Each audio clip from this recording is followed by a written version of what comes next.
ಮನೆ ಮೇಲ್ಗಡೆ ಐತೆ. ನಮ್ ಗಂಡ ಮಕ್ಳು ಯಾರು ಇಲ್ಲ, ನಾನೊಬ್ಳೆ. ಅಂದ್ರೆ ನಿಮ್ ಕೋತಿಗಳೇ ಸಂಸಾರ.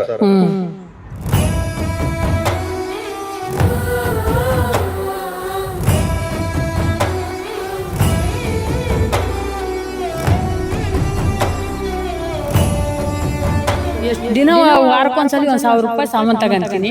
ಅರ್ಧ ಅವಕ್ ಕೊಡ್ತೀನಿ, ಇನ್ನ ಅರ್ಧ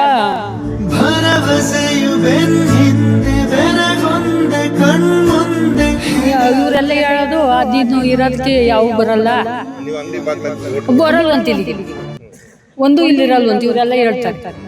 ನೀನ್ ಇಲ್ದ ಹೋದ್ರೆ ಬರಲ್ಲ ಕಣಮ್ಮ, ನೀನಿದ್ರೆ ಇಲ್ಲಿರೋದು. ಅವೇ ಒಂದು 50-100 ಇರ್ಬೋದು. ನಾಯಿ, ಕೋತಿ, ಬೆಕ್ಕು, ಒಂದು ಕರು, ನಾವೇ.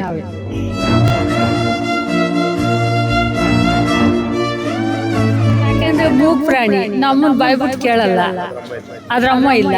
ನಾವು ಬಾಯ್ಬಿಟ್ಟು ಕೇಳಿದ್ರೆ ಯಾರು ಕೊಡಲ್ಲ ಅಲ್ವಾ? ಹಾಲು ಕುಡಿಯಂಬರಿ, ಹಾಲು ಕೊಡಕ್ ಹೋಗ್ತೀನಿ, ಇಸ್ಕೊಳಲ್ಲ.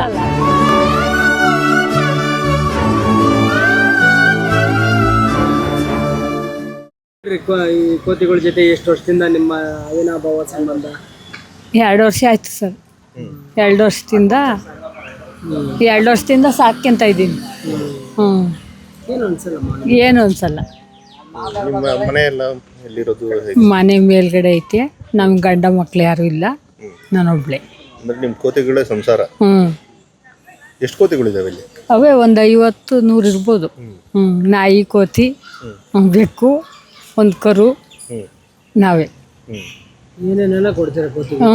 ಇದು ಚಾಕ್ಲೇಟು, ಬಿಸ್ಕೆಟು, ಬೋಟಿ, ನನಗೇನಾಗುತ್ತೆ ಅದು ಕಡಲೆಕಾಯಿ, ಇಡ್ಲಿ. ಒಂದು 100 ರೂಪಾಯಿ ಖರ್ಚು ಮಾಡ್ತೀನಿ ದಿನ. 100 ರೂಪಾಯಿ ಸಾಕಾಗಲ್ಲ. ಅನ್ನ ಕೊಡ್ತೀನಿ, ಚಿತ್ರಾನ್ನ ಇದ್ದಾಗ ಕೊಡ್ತಾ ಇರ್ತೀನಿ. ಎಷ್ಟು ವರ್ಷ ಆಯ್ತು ಹೋಟ್ಲಿಟ್ಟು? ಹೋಟ್ಲಿಟ್ಟು 2 ವರ್ಷ ಆಯ್ತು. 2 ವರ್ಷದಿಂದ ನೋಡ್ಕೊಂತ ಇದ್ದೀರಾ? ಏನಾವೇನು ಯಾರ ಮೇಲೂ ಹೋಗಲ್ಲ. ಮರಿ ಪರಿ ಮುಟ್ಬಾರ್ದು. ಅದನ್ನ ಇಟ್ಕೊಂಡ್ರೆ ನೋಡಿ, ಇದು ಈ ಸತ್ತೋದ ದಿನ ಒಂದು 3,000 ರೂಪಾಯಿ ಖರ್ಚಾಯಿತು. ಆ ಕೋತಿ ಎಲ್ಲ ಮುಚ್ಚಿ ಪುಳಿಯೋಗರೆ ಮಾಡಿಸಿ, ಮೊಸರನ್ನ, ಪುಳಿಯೋಗರೆ. ಚಿಕ್ಕ ಮರಿ. ಈಗ ಅದನ್ನ ದೊಡ್ಡ ಹಿಡ್ಕೊಂಡು ಸಾಕನ ಅನಿಸುತ್ತೆ. ಎಲ್ಲಿ ಕಡ್ಚು ಬಿಡ್ತಾವ ಅಂತ ಭಯ. ಅಲ್ಲ, ಊರ್ನವ್ರು ಯಾರು ಎಲ್ಲಾನು ಇದು ಮಾಡುತ್ತೆ?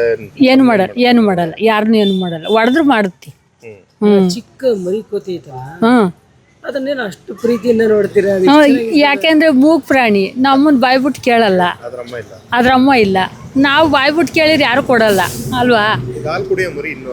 ಹಾಲು ಕುಡಿಯೋ ಮರಿ. ಹಾಲು ಕೊಡಕ್ ಹೋಗ್ತೀನಿ, ಇಸ್ಕೊಳಲ್ಲ. ಏನೇನು ತಿನ್ನುತ್ತೆ ಮರಿ? ಅದು ಚಾಕ್ಲೇಟ್ ತಿನ್ನುತ್ತೆ, ಬಿಸ್ಕೆಟ್ ಅದೇ ಸ್ವಲ್ಪ ತಿನ್ನುತ್ತೆ, ಅನ್ನ ತಿನ್ನುತ್ತೆ, ಇನ್ನು ಇಡ್ಲಿ ಒಂಚೂರು ತಿನ್ನುತ್ತೆ. ಒಂದೊಂದಿನ ಇಡ್ಲಿ ತಿನ್ನುತ್ತೆ, ಇನ್ನೊಂದಿನ ಬೇಡ ಅನ್ನುತ್ತೆ. ಈಗ ನಿಮ್ದೇ ಚಿಕ್ಕ ಅಂಗಡಿ. ಆ ಚಿಕ್ಕ ಅಂಗಡಿಯಲ್ಲಿ ಇಷ್ಟು ವಾನರ ಚಾಕ್ಲೇಟು ಬಾಕ್ಸೇ ಹೊತ್ಕೊಂಡು ಹೋಗ್ಯವೆ. ಬಾಕ್ಸ್ನೇ ಹೊತ್ಕೊಂಡು ಹೋಗ್ಯವೆ. ಮರದ ಮೇಕೆಲ್ಲ ಹೊತ್ಕೊಂಡೋಗಿ ತಿಂದವೆ. ಇನ್ನು ನಾವು ಬೈದ್ರೆ ಪಾಪ ಒಂದಿನ 1 kg ಕಡಲೆ ಬೀಜ ಎಲ್ಲ ಹೊತ್ಕೊಂಡೋಗಿ ತಿಂದು ನಾನು ಹೊಟ್ಟೆ ಉರ್ಕೊಳ್ಳಿಲ್ಲ. ತಿಂದ್ಲು ಪರವಾಗಿಲ್ಲ ಅಂತ ಸುಮ್ಮನೆ. ನಮ್ಮ ಆತರ ಈಗ ನೋಡಿ, ನಿಮಗೆ ಅದರಿಂದ ಲಾಭ ಬರ್ಬೇಕು ಅಲ್ವಾ? ದೇವ್ರ ಹಂಗ ಓಡ್ತಾವಲ್ಲ, ನಾವು ನೋಡ್ತಾ ಇದ್ದೋ ಇವಾಗ. ಅದೇನೋ ಒಂದು ಪಾಕೆಟ್ ಅಲ್ಲಿ ಕೊಡಕ್ ಹೋದ್ರೆ ಪಾಕೆಟ್ ಕಿತ್ಕೊಂಡ್ಬಿಡ್ತು. ದಿನ ಎಷ್ಟಾತವೋ ಬೆಳಗಿಂದ ಕೊಡ್ತಾ ಇರ್ತೀನಿ. 6 ಗಂಟೆಯಿಂದ ಶುರು ಮಾಡ್ತೀನಿ, 6 ಗಂಟೆಯಿಂದ ಇಷ್ಟ ತನಕ.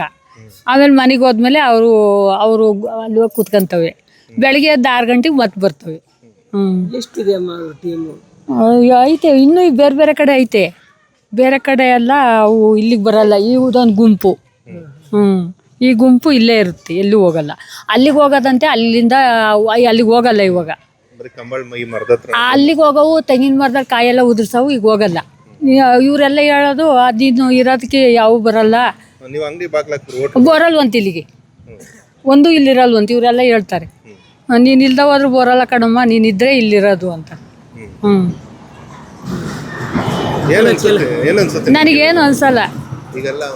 ಬೇರೆಯವ್ರಿಗೆ ಕೊಟ್ಟರು ಹೊಟ್ಟೆ ಹುರ್ಕೊಂತೀನಿ. ಕೋತಿ ನಾಯಿಗೆ ಬೆಕ್ಕಿಗೆ ಕೊಟ್ಟರು ಹೊಟ್ಟೆ ಹುರ್ಕೊಳ್ಳಲ್ಲ. ಯಾರಿಗಾರ ಕೊಟ್ರೆ ಅಯ್ಯೋ ಹೋಯ್ತಲ್ಲ ಅಂತೀವಿ. ನಮ್ಮನ್ನು ಒಂದು ಟೈಮು ಆಗ್ಬೋದೇನಾ ಅಂತ ಏನು ಅನ್ಸಲ್ಲ. ಹೊಟ್ಟೆ ಹುರ್ಕೊಳ್ಳಲ್ಲ, ಕೊಡಬೇಕು ಅನ್ಸುತ್ತೆ. ಇನ್ನು ಇವರೆಲ್ಲ ಹಂಗಂತ್ಕಂತ. ಮಕ್ಕಳು ನಮಗೆ ಮಕ್ಳು ಯಾರಿಲ್ಲ. ಯಾರಿಲ್ಲ. ಒಟ್ಟು ಜೀವನ ಹ್ಮ್ ಈಗ ನೀವು ಯಾವ್ದೋ ಒಂದು ಮಗು ಇದ್ರೆ ಅದಕ್ಕೆ ಖರ್ಚು ವೆಚ್ಚ ಎಲ್ಲ ಹೆಂಗ್ ಬರ್ತದೆ ಅದಕ್ಕೋಸ್ಕರ ನೀವು ಹಿಂಗೆ ಇವೇ ಸಾಕು ಅವನ್ನೇ ನೋಡ್ಕೊಂತೀನಿ. ಅಲ್ಲ ಇದರಲ್ಲಿ ನಿಮಗೆ ದೇವ್ ಲಾಭ ನಷ್ಟದ ಮಾತಿಲ್ಲ ಬಿಡಿ. ಇಲ್ಲ ಇಲ್ಲ, ಯಾಕಂದ್ರೆ ಎಷ್ಟಾರ ತಿಂದಾಕ್ಬಿಡ್ಲಿ ಅಂತ ಮನ್ಸು ಇರೋ ತಿಂದ್ಬಿಡ್ಲಿ, ನಾಳೆಗೆ ನೋಡ್ಕೊಳ್ಳೋಣ, ದೇವ್ರೆಲ್ಲ ಕೊಡ್ತಾನೆ. ಅವುಗಳಲ್ಲಿ ನಿಮ್ಮ ಮಕ್ಕಳು ನೋಡ್ತೀರಮ್ಮ. ಮಗಳು ಯಾವ್ದಾದ್ರು ಕಾಟ ಕೊಟ್ಟಿದ್ದಾರಮ್ಮ? ಯಾವುದೂ ಇಲ್ಲ. ಅದೇ ಬಂದು ಚಾಕ್ಲೇಟಿನ ಬಾಕ್ಸ್ ಹೊತ್ಕೋದು, ಆಮೇಲೆ ಬ್ರೆಡ್ಡು ರಸ್ಕು ಅದು ಇದು ಹೊತ್ಕೊಂಡು ಹೋಗಿ ಎಲ್ಲ ತಿನ್ಕೊಂಡು, ಇನ್ನು ಹೊಟ್ಟೆ ಹುರ್ಕೊಂಡ್ರೆ ನಾನು ಏನು ಬರ್ತಾವ ಬಿಡಿ ತಿನ್ಲಿ ಅಂತ ಸುಮ್ಮನಾಗೋದೆ. ಯಾವತ್ತು ಹಾಳಾದ ಕೋತಿ ಇಲ್ಲ ಇಲ್ಲ, ಹಂಗೆ ಅನ್ಸೋದೇ ಇದ್ರೆ ಹೊಡೆದೋಡ್ಸ್ಬಿಡ್ಬೇಕು, ಹಂಗೆ ಅನ್ಸೋದೇ ಇಲ್ಲ. ಕೋತಿಗಳು ಹಿಡಿಯೋರು ಯಾರು ಬರ್ತಾರೆ, ಯಾರು ಮರಿ ಹಿಡ್ಕೊಂಡೋಗಿ ಎಷ್ಟೋ ಜನ ಇಲ್ಲೇ ಒಬ್ರು ಪ್ರಯತ್ನ ಮಾಡಿರು. ಆದ್ರೆ ನಾನು ಇಲ್ಲಿ ಅನ್ನ ಹಾಕ್ತೀನಲ್ಲ, ಹಿಡ್ಕೋದ್ರಿ ಹಂಗೆ ಅಂದ್ಕೊಂಡು ಸುಮ್ಮನೆ ಹೋಗ್ಲಿ ಬೇಡ ಅಂತ ಅಂದೆ. ಅವ್ರ ಇವ್ ಅಕ್ಕ ಕೊಡೋಕ್ಕೆ ಇಷ್ಟ ಇಲ್ಲ, ಅದಕ್ಕೆ ಸುಮ್ಮನಾಯ್ತು ಅಂತ ಅವ್ರದ್ದು ಇಲ್ಲೇ ಇರ್ತದೆ. ಎಲ್ಲ ಇಲ್ಲೇ ಇರ್ತವೆ. ಅಲ್ಲಿ ಮರದ ಮೇಲೆ ಹೋಗಿ ಕೂತ್ಕೊಂತವೆ. ಆಮೇಲೆ ತಿಂದು ಹೆಚ್ಚಾದರೆ ಇಲ್ಲಿ ಮನೆ ಮೇಲೆ ಎಲ್ಲ ಒಂದೇ ತ ಕೂತ್ಕೊಂತವೆ, ಎಲ್ಲೆಲ್ಲಿ ಹೋಗಿ. ಅದ್ರ ಅಮ್ಮನಿಗೆ ಏನಾಯ್ತಮ್ಮ? ಅದ್ರ ಅಮ್ಮಗೆ ಏನಾಯ್ತು ಅಂತ ಗೊತ್ತಿಲ್ಲ. ಅಲ್ಲಿ ಬಿದ್ದಿದ್ದು ಎಲ್ಲರೂ ನೋಡಿದ್ರು. ಆಮೇಲೆ ಹಂಗೆ ಅಲ್ಲೇ ಪ್ರಾಣ ಬಿಟ್ಬಿಡ್ತು. ಕರೆಂಟು ಇಲ್ಲೊಂದು 6 ಸತ್ತೋಯ್ತು, ಅಲ್ಲೊಂದು 6 ಸತ್ತೋಯ್ತು. ಕರೆಂಟಿಗೆ ಏನು ಸಿಕ್ಕಿಲ್ಲ, ಮರದಿಂದ ಬೀಳ್ತೋ ಏನೋ ಬಿದ್ದು ಸತ್ತೋಗ್ಬಿಡ್ತು. ಅವತ್ತಿಂದ ನೀವು ನೋಡ್ತೀವಿ. ಅವಾಗಿಂತ ಮುಂಚೆಗಿಂದ ಇದು ಈಗ ಒಂದು 3 ತಿಂಗಳಾಯ್ತು ಇದು ಸತ್ತು ಎಲ್ಲ ಮಾಡಿಸಿದ್ದು. ಈಗ ಅದ್ರ ಅಮ್ಮನಿಗೆ ಮ್ಯಾಲಿಂದ ಬಿಚ್ಚೋಯ್ತು. ಅವಾಗ ಅಮ್ಮನ ಹೊಟ್ಟೆ ಒಳಗಿರ್ಲು ಇದು ಅಂದ್ರೆ ಇಲ್ಲ ಇಲ್ಲ, ಅದು ಮರಿನೇ ಕಾಣಿಸ್ಲಿಲ್ಲ ಅವಾಗ. ಆಮೇಲೆ ಇದು ಒಂದೇ ಆದಾಗ ಗೊತ್ತಾಯ್ತು ಅದ್ರ ಮರಿನೇ ಅಂತ. ನೀರಾಡ್ತಮ್ಮ ಅದು. ಅಂದ್ರೆ ಅದು ಮರದ ಮೇಲೆ ಉಳ್ಕೊಂಡ್ಬಿಟ್ಟಿದೆ ಮರಿ. ಎಲ್ಲಿತ್ತೋ ಅವಾಗ ಇನ್ನೂ ಚಿಕ್ಕ ಮರಿ ಇರ್ಬೋದು. ಆ ಗಡವ ಮಾತ್ರ ಅದನ್ನ ಪ್ರೊಟೆಕ್ಟ್ ಮಾಡುತ್ತೆ. ಎಲ್ಲವೂ ಕರ್ಕೊಂಡು ಹೋಗ್ತವೆ. ಅದ್ರ ಜೊತೆ ಇರೋ ಬೇರೆ ಯಾವಾದ್ರೂ ಆಗಲಿ ತಗೊಂಡೋಗಿ. ಬೇರೆ ಕೋತಿಗಳು ತೊಂದರೆ ಕೊಟ್ಟರೆ ಬೇರೆ ಯಾವ ಕೊಡಲ್ಲ. ಅದನ್ನ ಭಾಳ ಸೇಫ್ಟಿಲಿ ನೋಡ್ಕೊಂತೀವಿ. ನಿಮಗೆ ಎಷ್ಟಮ್ಮ ವಯಸ್ಸು? ನಮಗೊಂದು 50 ವರ್ಷ, 53 ವರ್ಷ ಆಗಿರ್ಬೋದು. ನಾವು ಓದಿಲ್ಲ ಏನಿಲ್ಲ. ಇದರಲ್ಲೇ ಸಂತೋಷ ಕಾಣ್ತೀವಿ. ನಿಮ್ಮ ಹೆಸರಮ್ಮ? ದ್ರಾಕ್ಷಿಣಮ್ಮ. ನಮ್ದು ಹಾಸನ್ ಸಾರು. ನಾವು ಇಲ್ಲಿಗೆ ಬಂದು ಒಂದು 20 ವರ್ಷ ಆಯಿತು. ಬೆಂಗಳೂರಲ್ಲಿ ನಾರಾಯಣ ಹೃದಯಲತ ಹೋಟ್ಲು ಮಾಡಿದ್ದು. ಅಲ್ಲಿ ಒಂದು ತೆಂಗಿನ ಮರದ ಮಟ್ಟೆ ಮ್ಯಾಲೆ ಬಿದ್ದುಬಿಡ್ತು. ಅಲ್ಲಿಂದ ಬಂದು ಆಮೇಲೆ ಇಲ್ಲಿ ಶುಂಠಿ ಹಾಕ್ತಾಯಿದ್ದು ಇವರು ಒಳಗಡೆ ಅವರೆಲ್ಲ ಅವಣ್ಣರ ತೋಟದಲ್ಲಿ. ನಮ್ಮ ಮನೆಯವರು ತೀರ್ಕೊಂಡ್ಮೇಲೆ ನಾವು ಈಗ ಹೊಲ ವ್ಯವಸಾಯ ಮಾಡಲ್ಲ. ಅವಕ್ಕೆ ಬಿಸ್ಕೆಟು ಅದು ಇದು ಎಷ್ಟು ದಿನ ವಾರಕ್ಕೊಂದ್ಸಲಿ 1000 ರೂಪಾಯಿ ಸಾಮಾನು ತಗೊಂತೀನಿ. ಅರ್ಧ ಅವಕ್ಕೆ ಕೊಡ್ತೀನಿ, ಇನ್ನು ಅರ್ಧ